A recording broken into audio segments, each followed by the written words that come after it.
അപ്പോൾ ഇന്ന് നമ്മൾ ഇടുക്കി എക്സ്പ്ലോർ ചെയ്യാൻ വേണ്ടിയിട്ടാണ് നമ്മൾ തീരുമാനിച്ചിട്ടുള്ളത്. അപ്പോൾ ഇടുക്കിയിൽ വരേണ്ട ഒരു ആവശ്യം ഉണ്ടായിരുന്നു. അപ്പോൾ ആ കൂട്ടത്തിൽ ഇടുക്കി കൂടെ നമുക്കൊന്ന് എക്സ്പ്ലോർ ചെയ്താണ് അല്ലേ. അപ്പോൾ ഇടുക്കിയുടെ ഏതൊക്കെ ഭാഗങ്ങളിലൂടെ എങ്ങനെയൊക്കെ എന്നുള്ളത് ഞാൻ വരുന്ന സമയത്ത് അല്ലെങ്കിൽ മുന്നോട്ട് നമ്മൾ പോകുമ്പോൾ നമ്മൾ തീർച്ചയായിട്ടും അതിനെപ്പറ്റിയൊക്കെ പറയാം കേട്ടോ. ഇടുക്കിയുടെ ഒരു 10ഓളം സ്ഥലങ്ങളിൽ നമുക്ക് പോകേണ്ടതുണ്ട്. അപ്പോൾ ആ സ്ഥലങ്ങളൊക്കെ നമുക്കൊന്ന് എക്സ്പ്ലോർ ചെയ്യാൻ നോക്കാം. ഓക്കെ, ഒരു വ്യത്യസ്തമായ അനുഭവമാട്ടെ ഇന്ന്. Okay, thank you. കോതമംഗലത്തേക്കുള്ള റൂട്ടിൽ ഇതേപോലെ കമ്പത്താനം മുണ്ടൻമുടിയൊക്കെ കഴിഞ്ഞു കഴിഞ്ഞാൽ പിന്നെ വലിയ ഇതേപോലെയുള്ള ഹെയർ പിന്നുകളാണ്, വലിയ കുന്നുകളൊക്കെയാണ്. അപ്പോൾ ഇതിങ്ങനെ തുടർച്ചയായി കയറിക്കൊണ്ടേ പോകണം. നമുക്കിവിടെ കാണാൻ പറ്റും.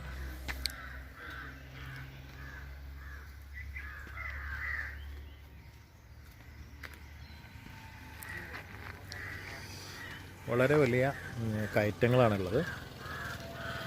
അപ്പോൾ ഇതൊക്കെ കയറി നമ്മൾ മലയുടെ മറ്റൊരു ഭാഗത്തേക്കാണ് പോകുന്നതെന്നാണ് തോന്നുന്നത്. എന്തായാലും നമുക്ക് മുന്നോട്ട് പോയി നോക്കാം.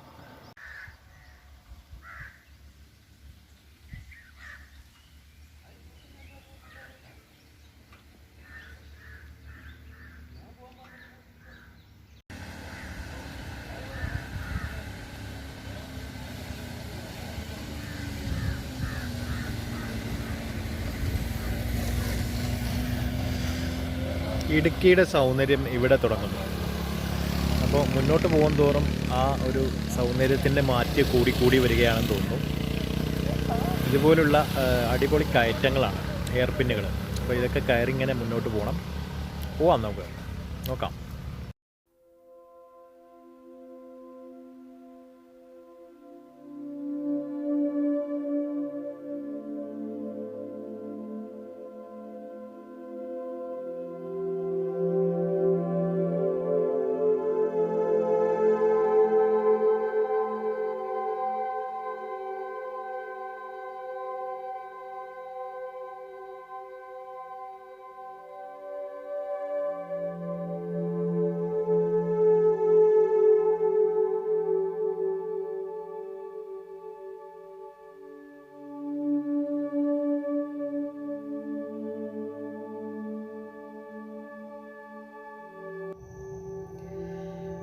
സുഹൃത്തുക്കളെ, അപ്പോൾ ഇന്ന് നമ്മൾ യാത്ര ചെയ്യുന്നത് നമുക്കൊരു ഇടുക്കിയുടെ 8-10 സ്ഥലങ്ങളിൽ നമുക്ക് കടന്നു ചെല്ലേണ്ടതുണ്ട്. അപ്പോൾ ഓരോ സ്ഥലങ്ങളും നമുക്ക് എക്സ്പ്ലോർ ചെയ്യാനാവും എന്നുള്ള പ്രതീക്ഷ തന്നെയാണുള്ളത്.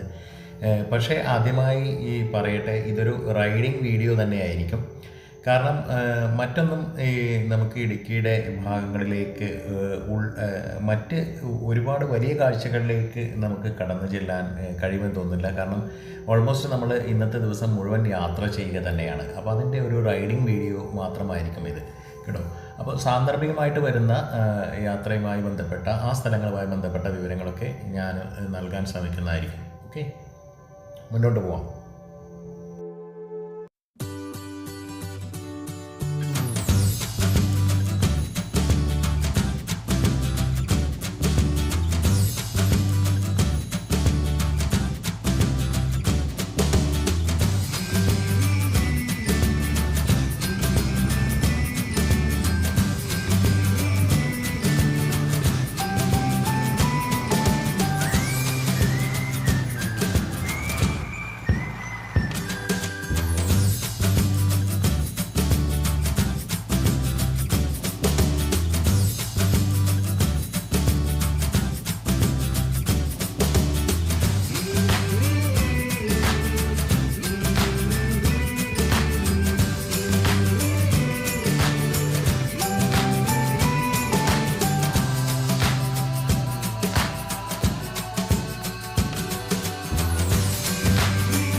അപ്പോൾ സുഹൃത്തുക്കളെ, ഇതാണ് ഇടുക്കി ഡാം കേട്ടോ. തൊട്ട് ഇടത് ഭാഗത്ത് കാണുന്നത് കുറവൻ മലയും വലത് ഭാഗത്ത് കുറത്തിമലയും. അപ്പോൾ അതിൻ്റെ ഐതിഹ്യമൊക്കെ നമുക്ക് പിന്നീട് പറയാം.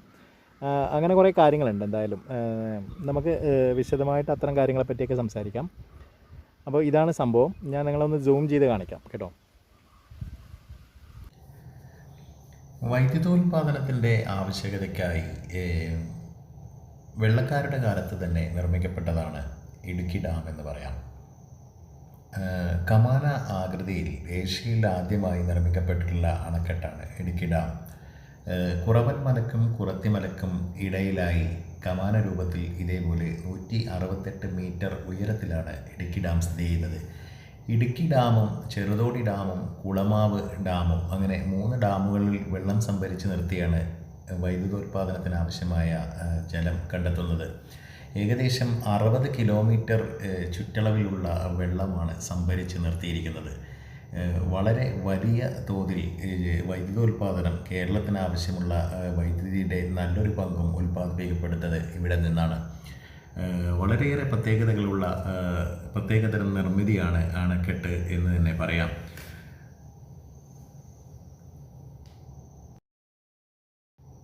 പൂർണ്ണമായും കേരള ഇലക്ട്രിസിറ്റി ബോർഡിനാണ് നിയന്ത്രണാധികാരം.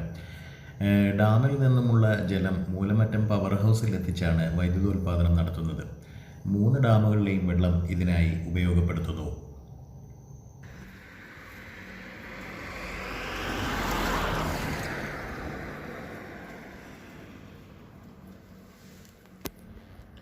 ഒരു രക്ഷയില്ല, നല്ല അടിപൊളി റോഡാണ്, ഒന്നും പറയാനില്ല.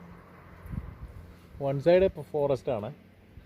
ഇതൊക്കെ ഫോറസ്റ്റിൻ്റെ ഭാഗങ്ങളുണ്ട്, പിന്നെ കാർഷിക ഭൂമി അതേപോലെ കാര്യങ്ങളൊക്കെയാണ് ഉള്ളത്.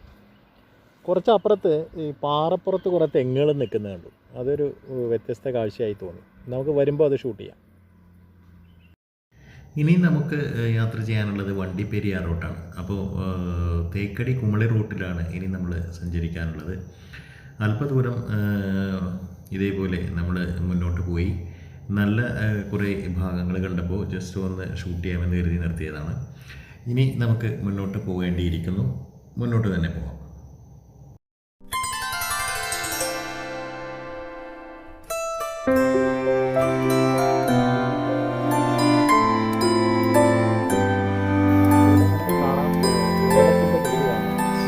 വലിയ വലിയ മരങ്ങളുകളാണ്. വനത്തിൽ പെട്ടിട്ടുള്ളതാണ്. വനാതിർത്തി തന്നെയാണെന്ന് പറയാം. മുന്നോട്ട് പോവാം.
സർക്കാരിന് വേണ്ടിയുള്ള വണ്ടിപ്പെരിയാർ പച്ചക്കറി തോട്ടത്തില.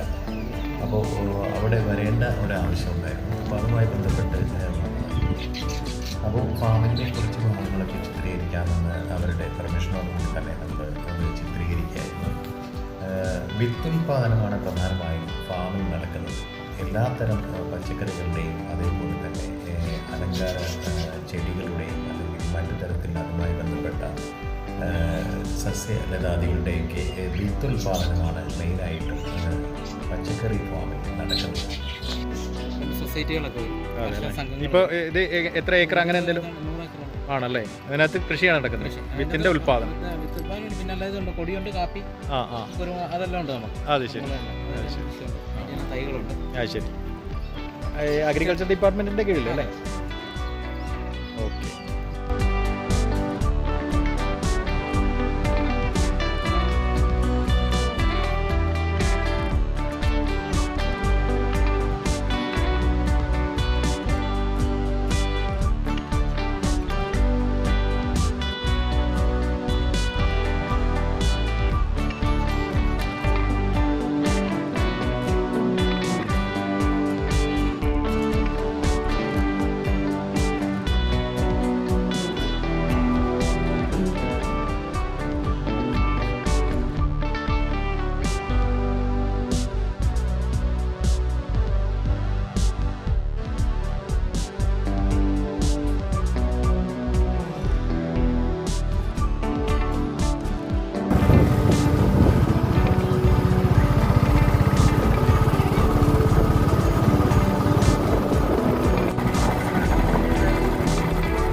അപ്പോൾ അടിപൊളി നമ്മുടെ യാത്ര, ഒന്നും പറയാനില്ല. സൂപ്പർ യാത്ര. എന്താ പറയുക, വല്ലാത്തൊരു ഫീലാണ് ഈ ഭാഗങ്ങളൊക്കെ. സൂപ്പറായിട്ടുള്ള അനുഭവങ്ങളാണ് എല്ലാവരും യാത്രകൾ ചെയ്യുക. എന്തെന്ന് പറയാം.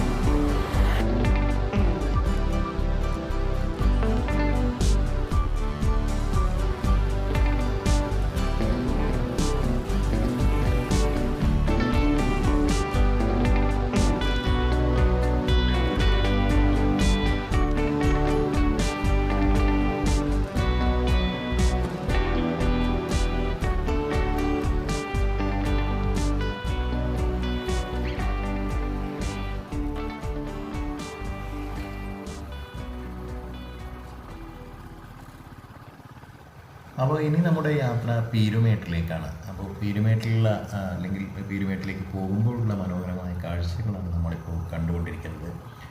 അപ്പോൾ വണ്ടിപ്പെരിയാറിൽ നിന്നും അല്ലെങ്കിൽ പച്ചക്കറി ഫാമിൽ നിന്നും നമുക്ക് പുറത്തിറങ്ങി അതിനുശേഷം നമ്മൾ ഒരുപാട് കാഴ്ചകൾ കണ്ടാണ് ഈ തേയിലത്തോട്ടങ്ങളുടെ നടുവിലൂടെ നമ്മൾ സഞ്ചരിച്ചുകൊണ്ട് പീരുമേട്ടിലേക്ക് പോയിക്കൊണ്ടിരിക്കുന്നത്.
അപ്പോൾ ഇത് പീരുമേടിൻ്റെ ഒരു 360 വ്യൂ ആണ് കേട്ടോ. എങ്ങനെ ഉണ്ടെന്ന് നിങ്ങൾ കണ്ടിട്ട് പറയണം. ഓക്കെ, അപ്പോൾ ഇനി നമുക്ക് പീരുമേട് നമ്മൾ പോകേണ്ട അല്ലെങ്കിൽ നമുക്ക് കാണേണ്ട ആ ഒരു ജംഗ്ഷനിലേക്ക് അല്ലെങ്കിൽ ആ ഒരു സ്ഥലത്തേക്ക്, പീരുമേട്ടിലേക്ക് നമ്മൾ എത്തുന്നേ ഉള്ളൂ. അപ്പോൾ നമുക്ക് പീരുമേട്ടിലേക്ക് പോവാം.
മനോഹരമായൊരു ദേവാലയം പീരുമേട്ടിലേക്ക് പോകുന്ന വഴിയിൽ നമുക്ക് ഈ തേയിലത്തോട്ടങ്ങൾക്ക് നടുവിൽ കാണാൻ കഴിയും. ഡ്രാക്കുള കോട്ടയെ അനുസ്മരിപ്പിക്കുന്ന രൂപഭംഗിയോടുകൂടിയുള്ള ഒരു മനോഹരമായ ക്രിസ്ത്യൻ ദേവാലയം. അതൊരു എന്താ പറയുക, ധ്യാന കേന്ദ്രം പോലെ ആണെന്ന് തോന്നുന്നു. പേര് ചിത്രത്തിലുണ്ട്, ഞാനത് വിട്ടുപോയതാണ്. നമുക്ക് വീഡിയോ കാണുമ്പോൾ അത് മനസ്സിലാവും. എന്തായാലും വളരെ വ്യത്യസ്തമായ ഒരു രൂപഭംഗിയുള്ള ഒരു വളരെ നല്ല ഒരു ദേവാലയം എന്ന് തന്നെ പറയാം.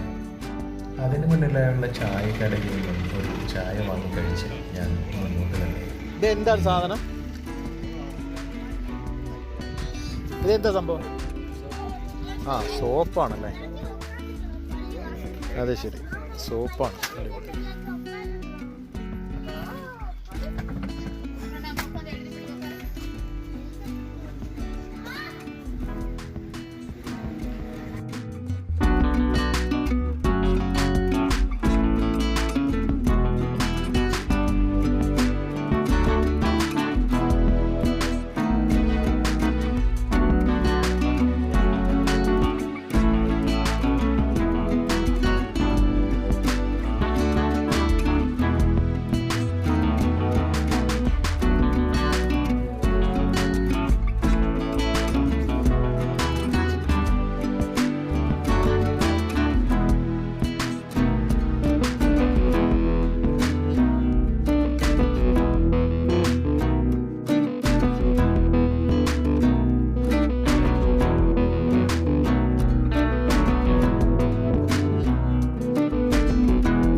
ഏതായാലും ഇന്നത്തെ കാഴ്ചകൾക്ക് വിരാമം കുറിക്കുവാനായി ലൈറ്റെല്ലാം പോയി. ഓക്കെ, അപ്പോൾ ഇനി നാളെയും നമ്മൾ മൂന്നാറിൽ തന്നെ ഉണ്ട്, അല്ലെങ്കിൽ ഇടുക്കിയുടെ പരിസര പ്രദേശങ്ങളിൽ. അപ്പോൾ തീർച്ചയായിട്ടും നമുക്ക് കൂടുതൽ കാഴ്ചകളിലേക്ക് നാളെ വരാം. അങ്ങ് ദൂരെ സൂര്യൻ അസ്തമിക്കുന്നുണ്ട്, പക്ഷെ നമുക്ക് കണ്ണുകൾ കൊണ്ട് കാണാം, ക്യാമറയിൽ കാണാൻ പറ്റും തോന്നുന്നില്ല. പിന്നെ ഇവിടെയൊക്കെ ഇനിയിപ്പോൾ നരച്ച രൂപത്തിലേ കാണാൻ പറ്റുള്ളൂ. പച്ച നിറം അങ്ങനെ മാഞ്ഞ് കൊണ്ടിരിക്കുകയാണ്, കാരണം ഇരുട്ട് പരക്കുകയാണ്. ഓക്കെ, അപ്പോൾ നമുക്കിനി മുന്നോട്ട് തന്നെ പോകാം. നമ്മളിനി പോകുന്നത് ഉടുമ്പൻചോലയിലേക്കാണ് കേട്ടോ. ഏതായാലും ഒരു അടിപൊളി ദിവസത്തിൻ്റെ യാത്രകളുടെ എന്താ പറയുക, ആ ഒരു നേരം ഇവിടെ അവസാനിക്കുകയാണ്. ഇനിയിപ്പോൾ എന്തായാലും ഷൂട്ട് ചെയ്യാൻ പറ്റില്ല, നമ്മൾ യാത്ര ചെയ്യുന്നുണ്ട് ഉടുമ്പൻചോലയിൽ. അപ്പോൾ ഉടുമ്പൻചോലയിൽ പോകുന്നു.